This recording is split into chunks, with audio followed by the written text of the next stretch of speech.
As Sammy Lugo rushes down the ramp to the docks, you can see his lack of leg doesn't slow him down. If the water is calling, Sammy is answering. You're on the water and you're waiting for, nature to do its thing. And while that's happening, you're just,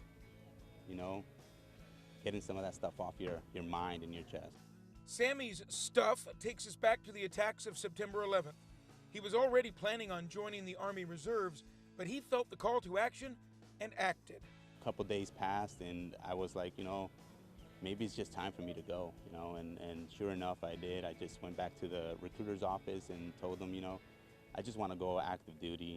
6 years later, July 2007, in Iraq, so far away from the beautiful waters of the Gulf of Mexico, Sammy experienced the worst day of his life. An EFP pretty much shredded through the vehicle, amputating my left leg below the knee, fractured my right leg in different places, shattered patella, and 2 were killed in action then. And it was definitely something unexpected. I mean, when you have something like that happen, you don't know what's really going on. That feeling would float with him for the next couple of years. Lots of healing on the outside and the inside. And then someone invited him to go sailing. I sort of enjoyed it. It was peaceful, but I didn't actually sail the boat. I was just on there as a passenger.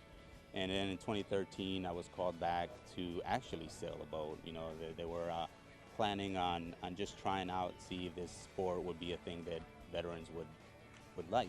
He liked it, especially when they asked if he wanted to give racing a try. And I was like, you know what?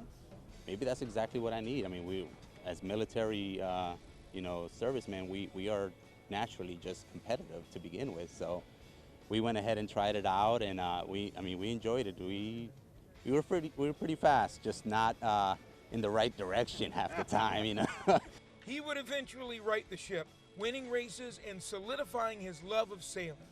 He's now a coach with the Warrior Sailing Program, offering free sailing courses to wounded veterans. It's a lot more of a therapeutic venture that we go out there. We go out there and I'm teaching them as much as I can, but a lot of times they just want to sit down and talk, and get some of that stuff out of their chest that they're not able to do with other people. From his darkest day in the desert to a sunny afternoon on the water.